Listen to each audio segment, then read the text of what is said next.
Majority of people in our country and around the world have debt.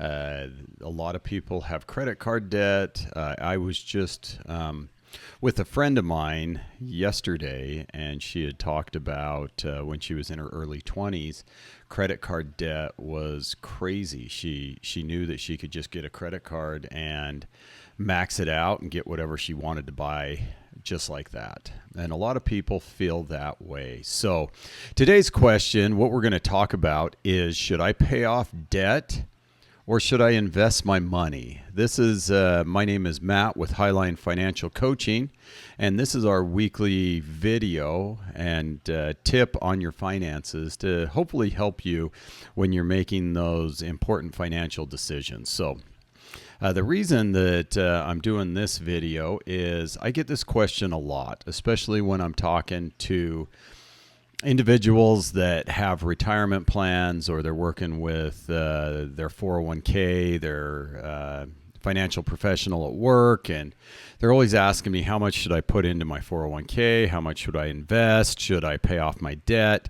And again, I wish there was one easy answer, but the reality is it depends the position that you and your family, or depends the position that you're in, or what are your goals? What are you trying to accomplish? So I'm going to give a couple scenarios, and we'll talk about the different options for if you should pay things off or if you should invest. So if you're young and you haven't purchased anything yet, and I remember when I first got into my real adult job, I call it, the one that I got after I graduated college. I remember him asking me, do you want to invest in your 401k? And I was like, oh, why would I ever do that? I'm my early 20s. I don't need a 401k.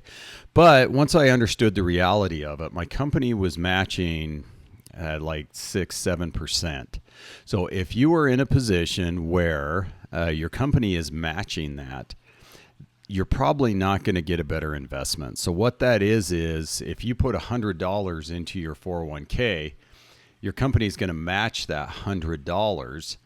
That's 100% return on your investment right away. There's not many investments out there that are going to give you that or better. So if you have that opportunity, match what the company will match.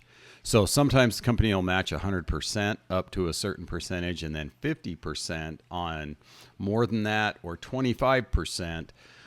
So look at the amount that they are matching. A match usually is the best option. So my recommendation is always take advantage of that match, because you're going to make that amount plus whatever interest that comes from them investing. So, and most of the big companies are investing with good, reliable companies that are going to do their best to get you a decent return on that money. I can tell you that first job, once I started investing, I started accumulating at a decent rate. And it was very nice when I saw that money going up, and there was actually a time where we had to live on that. So that is an example of where you definitely want to invest as much as you can. Now, if you're in a position where you want to get into a house or get into something that you need to take a loan with the bank, you're going to want to get your debt to income ratio as low as possible. So when you're looking for a loan, the bank wants to know that your debt, your payments every single month are less than 40% or 30%. So if you've got a very high debt to income ratio, so if you're 50, 60, 70% of the money you make every month is going toward debt, the bank isn't going to give you a loan. You're just not, they don't expect that you're going to pay it back if your debt to income ratio is higher than that. So that is when you would want to pay off as much of your credit cards as you possibly can. Pay down any of your loans. You may even need to sell a car if you have a high loan on it. With our house, the one that we live in right now, I remember when we were trying to close on it after it was under construction for about 9 months, it was really difficult because my income had dropped at work because of commissions, and it made it really hard to get into this house. So they actually required us to sell our vehicle. Even though it was a lease, we had a leased vehicle and we were paying a monthly payment. We had to get rid of that vehicle. And the funnier thing is, I remember the mortgage officer asked me, they said, "Are you going to buy a car after this?" And I laughed. I said, "First of all, you can't ask me that. That's none of your business. I did what you wanted me to do." And then I said, "Well, what do you think? You required us to get rid of one of our vehicles. What do you think?" So a lot of times you get put in those awkward situations where you're trying to get into a house, but you may have to jump through some hoops to do that. So there are times where you're going to want to pay off debt. There's going to be times where you want to invest. One of the recommendations that I have is, if you are paying down debt, there are ways that you can pay down debt and still have some of the money accessible to you or liquid so that you can get a hold of it for an investment down the future. So in the future. So if you're able to get lines of credit, or if you've got a house and you put a HELOC on it, you want to make sure that you've got some liquidity, because if you have liquidity and a great investment opportunity comes to you, you can take advantage of it at that point. And I can tell you there's a couple times where we've missed out on great investment opportunities because we had too much debt. And there's times where we've been able to take advantage of investment opportunities because we had paid off some of that debt and we were more liquid. As we were creating this business, there were some investments that I was part of, and I was able to do that because of the liquidity I was in at that point. And because of those, they actually helped us immensely as we were growing this business. Anyone who started a business knows how difficult those first couple of years are.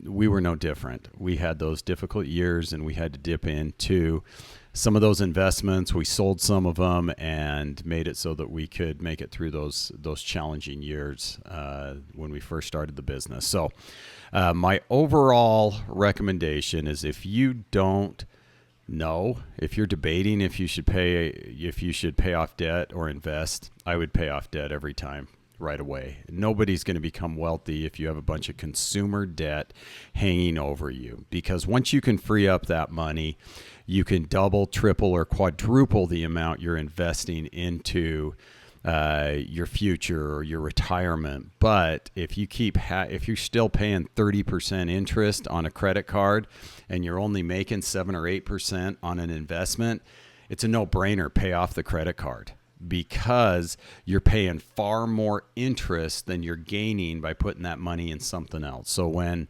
you're looking at those different opportunities, look at the interest rates that you're going to either make or pay because you're in debt or out of debt. So if you've got an investment opportunity and it's going to give you 14%, but you've got a credit card that you're paying 30%, you're still in the whole 15% if you don't pay that credit card off first. So always look at the interest and make sure that it's going to be beneficial. So if you've got debt in a home equity line and it's at 6% and you have an investment opportunity that's going to give you 20%, then it might be worthwhile to invest first and then pay that debt down. So again, be smart with it. Take a look and see if it's going to yield more than the interest you're paying on your debt. If not, pay down the debt first. It's there's not many people I know that paid off their debt first and regretted it. So hopefully this was helpful. If you like the video, go ahead and subscribe to our channel, and would love to hear some of your stories where you either paid off debt first or invested first and it was beneficial for you. So my name is Matt with Highline Financial Coaching. Have a great day.